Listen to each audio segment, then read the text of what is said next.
नमस्कार सभी साथियों का स्वागत है। आज से हम लोग देखने जा रहे हैं प्रयोगशाला परिचारक के लिए एक महत्वपूर्ण सब्जेक्ट साइंस, जिसमें हम देखेंगे आज भौतिक विज्ञान से संबंधित, और जिसका आज का चैप्टर है मापन, विभिन्न खोज और साथ ही साथ विज्ञान की विभिन्न शाखाओं से संबंधित प्रश्न देखेंगे।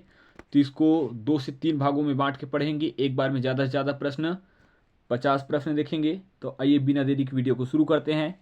तो महत्वपूर्ण प्रश्नों का एक संग्रह, जिसमें एक आज का पहला प्रश्न है, चालक की वैद्युत प्रतिरोधकता की इकाई क्या होती है? तो चालक की वैद्युत प्रतिरोधकता की इकाई होता है ओम मीटर। तो इसका सही आंसर हो जाएगा ऑप्शन नंबर डी। अगला प्रश्न है, प्रकाश वर्ष है। तो प्रकाश वर्ष क्या होता है? तो प्रकाश वर्ष वह दूरी है जो प्रकाश का एक वर्ष में तय करता है। तो प्रकाश द्वारा एक वर्ष में तय की दूरी ही क्या कहलाता है? प्रकाश वर्ष। तो इसका सही आंसर हो जाएगा ऑप्शन नंबर बी। अगला प्रश्न देखिएगा। अगला प्रश्न है कि 6 फीट लंबे व्यक्ति की ऊंचाई नैनोमीटर में कैसे व्यक्त की जा सकती है, जो लगभग मान होगा?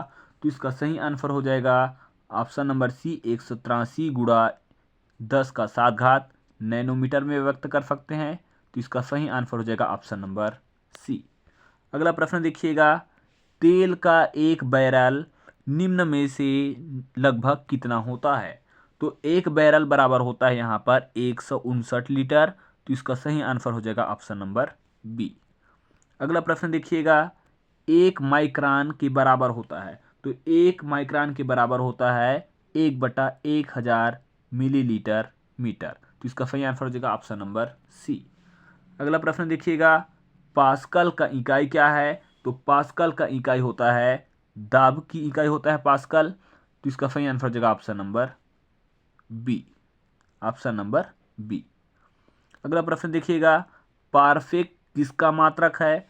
तो पारफेक मात्रक होता है दूरी का, और दूरी का सबसे बड़ा मात्रक होता है ये पारफेक। तो इसका सही आंसर हो जाएगा ऑप्शन नंबर ए। अगला प्रश्न देखिएगा, प्रकाश वर्ष किसका इकाई है? तो प्रकाश वर्ष दूरी का इकाई होता है पहला प्रश्न जैसे देखे। तो इसका सही आंसर हो जाएगा ऑप्शन नंबर ए। अगला प्रश्न देखिएगा, एक पारफेक तारों संबंधित दूरियां मापने का मात्रक किसके बराबर होता है? तो ये बराबर होता है 3.26 प्रकाश वर्ष के बराबर। तो इसका सही आंसर हो जाएगा ऑप्शन नंबर बी। अगला प्रश्न देखिएगा, कार्य का मात्रक है। तो कार्य का मात्रक होता है जूल। तो इसका सही आंसर हो जाएगा ऑप्शन नंबर ए। अगला प्रश्न है, इसमें बोला गया है कि जो भौतिक राशियां हैं, इन सभी भौतिक राशि को उनकी इकाइयों से मिलाना है। तो देखते हैं, त्वरण का एसआई मात्रक क्या होता है? तो त्वरण का एसआई मात्रक होता है आपका मीटर प्रति वर्ग सेकेंड। तो पहला तो ये आ जाएगा। उसके बाद बल का एसआई मात्रक क्या होता है? तो बल का एसआई मात्रक होता है न्यूटन। तो दूसरा में ये आ जाएगा आपका। उसके बाद फिर अगला देखिएगा कि कृत कार्य, कार्य का एसआई मात्रक क्या होता है? तो इसका एसआई मात्रक होता है जूल। तो तीसरा नंबर में आ रहा है। चौथा, आवेग का एसआई मात्रक होता है आपका न्यूटन सेकंड। तो चौथा में आ जाता है। देखते हैं मैच करा के। तो पहला में चौथा आ जाना है। तो चौथा वाला ऑप्शन केवल ये दिख रहा है, तो डायरेक्ट आंख बंद करके लगा सकते हैं इसमें, फिर है ना ऑप्शन नंबर डी। अगला प्रश्न देखिएगा, शक्ति का मात्रक है। तो शक्ति का मात्रक क्या होता है? तो इसका मात्रक होता है वाट। तो इसका सही आंसर हो जाएगा ऑप्शन नंबर सी। अगला प्रश्न देखिएगा, इसको भी कौन सा सुमेलित नहीं है पूछा गया है। तो सुमेलित कौन सा नहीं है ये देखना है हम लोगों को। तो डेसिबल ध्वनि की प्रबलता का इकाई होता है, ये सही है आपका। अश्वशक्ति शक्ति का इकाई होता है। और समुद्री मील नाव संचालन से दूरी की इकाई होता है, ये भी सही है। लेकिन सेल्सियस ऊष्मा की इकाई नहीं होता, बल्कि ताप का होता है। तो इसका सही आंसर हो जाएगा ऑप्शन नंबर डी, जो गलत है, मतलब सुमेलित नहीं है। अगला देखिएगा, एक हार्स पावर में कितने वाट होते हैं? तो एक हार्स पावर में 746 वाट होते हैं। इसका सही आंसर हो जाएगा ऑप्शन नंबर सी। अगला प्रश्न देखिएगा, 1 किलोग्राम प्रति वर्ग सेकेंड दाब समतुल्य है, मतलब किसके बराबर होता है? तो ये होता है 1.0 बार, मतलब 1 बार के बराबर होता है। तो इसका सही आंसर हो जाएगा ऑप्शन नंबर बी। अगला देखिएगा, इसमें बताया गया है कि सूची 1 और सूची 2 को क्या करना है? सुमेलित करना है। तो आइए सुमेलित करते हैं फिर। इसमें देखिएगा क्या क्या दिया हुआ है आपका। यहाँ देख सकते हैं वाट किसका होता है? तो यहाँ देख सकते हैं ऊष्मा नौचालन है ना। तो यहाँ शक्ति, वाट किसका होता है? शक्ति का। तो पहला नंबर में तो ये आ जाएगा आपका। उसके बाद अगला देखिएगा, नाट किसका होता है? तो समुद्री जहाज की गति मापने के लिए नाट का यूज किया जाता है। तो दूसरा में ये आ जाएगा आपका। उसके बाद नॉटिकल मील, ये संचालन में होता है, तो ये तीसरा नंबर में आ जाएगा। और कैलोरी होता है ऊष्मा का, चौथा में। जस्ट उल्टा दिख रहा है तो 4 3 2 1 किस में देख लेते हैं? तो यह है ऑप्शन नंबर सी में। तो इसका सही आंसर जाएगा ऑप्शन नंबर सी। अगला प्रश्न देखिएगा, इसमें बोला गया है कि इसको भी क्या करना? सुमेलित करना है। उच्च वेग का होता है मैक, तरंग दैर्ध्य का होता है एंगस्ट्रॉम, दाब का होता है पास्कल, और ऊर्जा का होता है जूल। तो सबका सब सही है। तो पहला दूसरा तीसरा चौथा क्रमशः है। तो इसका सही आंसर हो जाएगा ऑप्शन नंबर सी। अगला प्रश्न देखिएगा, 1 पिकोग्राम किसके बराबर होता है? तो 1 पिकोग्राम बराबर होता है 10⁻12 ग्राम के बराबर होता है। तो इसका सही आंसर हो जाएगा ऑप्शन नंबर सी।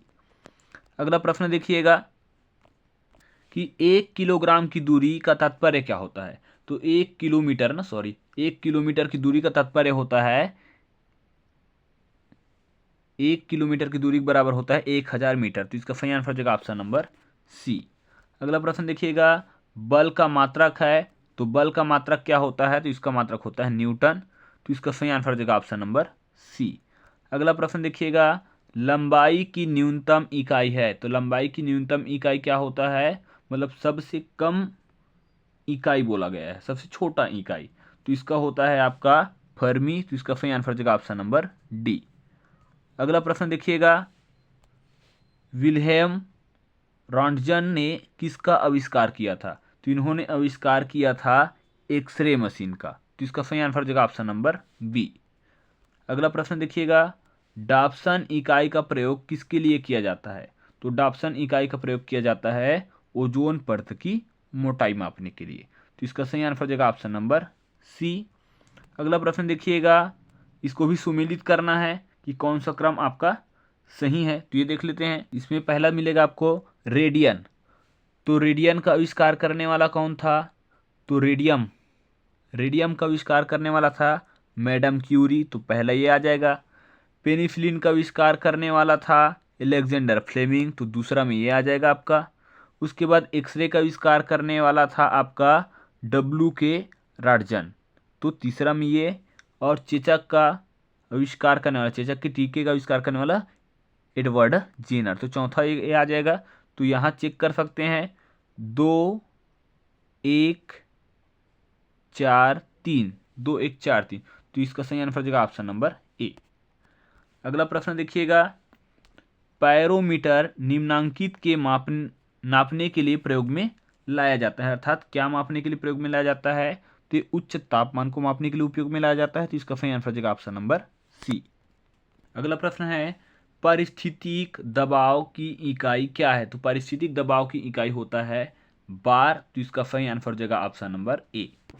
अगला प्रश्न देखिएगा, मैनोमीटर के द्वारा किसकी माप की जाती है? तो मैनोमीटर के द्वारा माप की जाती है गैसों की दाब की। तो इसका सही आंसर हो जाएगा ऑप्शन नंबर बी। अगला प्रश्न देखिएगा, इसमें भी सुमेलित करना है। तो यहाँ सुमेलित करके देख सकते हैं, जूल किसका मात्रक होता है? तो जूल मात्रक होता है किसका? कार्य का। पहला नंबर हो जाएगा। एम्पियर किसका मात्रक होता है? तो ये होता है धारा का। उसके बाद वाट किसका मात्रक होता है? तो वाट होता है सामर्थ्य का, मतलब शक्ति के बारे में बात करता है। उसके बाद ओल्ट किसका है? तो ओल्ट है आपका विभवांतर का। और कैलोरी किसका है? ऊष्मा का ही है। तो देख लेते हैं 3 1 2 4 और 5। तो ये इसका सही आंसर हो जाएगा ऑप्शन नंबर ए। अगला प्रश्न देखिएगा, एम्पियर मापने की इकाई है, मतलब क्या मापने की इकाई है एम्पियर, तो ये विद्युत धारा मापने की इकाई है, तो इसका सही आंसर हो जाएगा ऑप्शन नंबर बी। अगला प्रश्न देखिएगा, ध्वनि की तीव्रता को मापने वाला यंत्र है, तो ध्वनि की तीव्रता को मापने वाला यंत्र को बोला जाता है ऑडियोमीटर, तो इसका सही आंसर हो जाएगा ऑप्शन नंबर डी। अगला प्रश्न देखिएगा, मेगावाट बिजली के नापने की इकाई है, तो मेगावाट बिजली के नापने की इकाई को कहा जाता है, तो ये क्या मापने की इकाई है ना, तो उत्पादित कितना उत्पादन हो रहा है बिजली का, तो इसका सही आंसर हो जाएगा ऑप्शन नंबर ए। उसके बाद निम्नलिखित में से किसने एक्स किरणों का आविष्कार किया है, तो एक्स किरण का आविष्कार किया है रॉन्टजन ने, तो इसका सही आंसर हो जाएगा ऑप्शन नंबर बी। अगला प्रश्न देखिएगा, महासागर में डूबी हुई वस्तुओं की स्थिति जानने के लिए निम्न में से किस यंत्र का उपयोग किया जाता है, तो इसमें उपयोग किया जाता है सोनार का, जो पानी जहाज में लगा हुआ होता है, इसका सही आंसर हो जाएगा ऑप्शन नंबर डी। अगला प्रश्न देखिएगा, निम्न में से कौन सुमेलित नहीं है, तो सुमेलित कौन सा नहीं है देख लीजिएगा, एनीमोमीटर वायु को चाल मापने के लिए किया जाता है, ये भी सही है, अमीटर विद्युत धारा मापने के लिए, और पायरोमीटर उच्च ताप मापने के लिए, लेकिन टैक्योमीटर दबांतर मापने के लिए नहीं होता, तो इसका सही आंसर हो जाएगा ऑप्शन नंबर सी। अगला प्रश्न देखिएगा, चंद्रा एक्सरे दूरबीन का नाम किस वैज्ञानिक के सम्मान में रखा गया, तो ये एक वैज्ञानिक था सुब्रमण्यम चंद्रशेखर, इसके सम्मान में रखा गया, तो इसका सही आंसर हो जाएगा ऑप्शन नंबर डी। अगला देखिएगा, वायुमंडल की अपेक्षित आर्द्रता मापी जाती है, तो ये मापी जाती है हाइग्रोमीटर से, तो इसका सही आंसर हो जाएगा ऑप्शन नंबर बी। अगला प्रश्न देखिएगा, सूर्य के किरणों की तीव्रता नापने के लिए कौन सा उपकरण प्रयोग में लाया जाता है, तो इसके लिए उपयोग में लाया जाता है इंटीनोमीटर का, तो इसका सही आंसर हो जाएगा ऑप्शन नंबर डी। अगला प्रश्न देखिएगा, वायुमंडलीय दाब को मापने के लिए कौन से यंत्र का उपयोग किया जाता है, तो इसके लिए उपयोग किया जाता है बैरोमीटर का, तो बैरोमीटर का उपयोग वायुमंडलीय दाब मापने के लिए किया जाता है, तो इसका सही आंसर हो जाएगा ऑप्शन नंबर बी। अगला प्रश्न है, सिस्मोग्राफ क्या रिकॉर्ड करता है, तो सिस्मोग्राफ भूचाल मापने का काम करता है या रिकॉर्ड करता है, तो इसका सही आंसर हो जाएगा ऑप्शन नंबर सी। अगला प्रश्न देखिएगा, वायुमंडलीय दबाव मापा जाता है, तो वायुमंडलीय दबाव मापा जाता है किसके द्वारा, तो बैरोमीटर के द्वारा, तो इसका सही आंसर हो जाएगा ऑप्शन नंबर ए।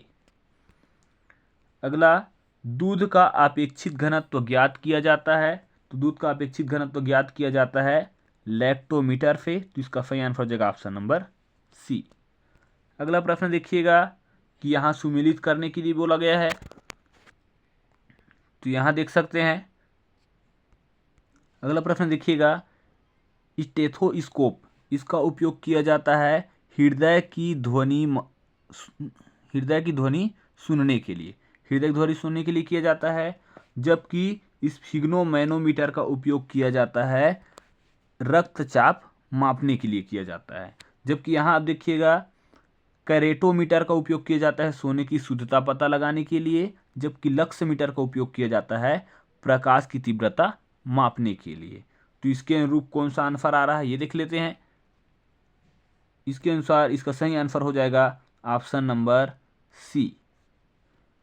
अगला प्रश्न देखिएगा, अगला प्रश्न हो जाएगा, रक्त दाब नापने के लिए यंत्र कौन सा है, तो इस यंत्र का नाम है स्फिग्नोमैनोमीटर, इसका सही आंसर हो जाएगा ऑप्शन नंबर बी। अगला प्रश्न देखिएगा, प्रकाश की तीव्रता नापने के लिए जिस उपकरण का उपयोग किया जाता है उसे क्या कहते हैं, तो उसे कहा जाता है लक्समीटर, तो इसका सही आंसर हो जाएगा ऑप्शन नंबर सी। अगला प्रश्न देखिएगा, रडार उपयोग में आता है, तो रडार का उपयोग कहाँ पर किया जाता है, तो रेडियो तरंगों द्वारा वस्तुओं की स्थिति ज्ञात करने के लिए किया जाता है, तो इसका सही आंसर हो जाएगा ऑप्शन नंबर सी। अगला प्रश्न देखिएगा, सूची 1 को सूची 2 से मिलाना है, यहाँ पर भी इसके अनुरूप देखते हैं कि अमीटर मापा जाता है किसके, तो धारा को मापा जाता है मीटर से। उसके बाद हाइग्रोमीटर से मापा जाता है सापेक्ष आर्द्रता को मापा जाता है। जबकि स्प्रिंग तुला से मापा जाता है भार को और बैरोमीटर से मापा जाता है दाब को। तो इसके अनुरूप कौन सा आंसर है ये भी देख लेते हैं। तो इसके अनुरूप इसका सही आंसर हो जाएगा ऑप्शन नंबर बी। अगला प्रश्न है कि रिएक्टर पैमाना नापने के लिए प्रयोग किया जाता है। तो रिएक्टर पैमाना क्या मापने के लिए प्रयोग किया जाता है? तो ये भूकंपीय लहरों का आयाम ज्ञात करने के लिए किया जाता है इस पैमाना का उपयोग। तो इसका सही आंसर हो जाएगा ऑप्शन नंबर सी। अगला प्रश्न है कौन सा सुमेलित नहीं है पूछा गया है। तो सेल्सियस ताप का मात्रक होता है, किलोवाट आवर विद्युत का, RH गुणक रक्त का होता है, लेकिन रिएक्टर पैमाना आर्द्रता का नहीं होता। तो इसका सही आंसर हो जाएगा ऑप्शन नंबर डी। अगला प्रश्न देखिएगा, भूकंप को मापा जाता है किससे? तो भूकंप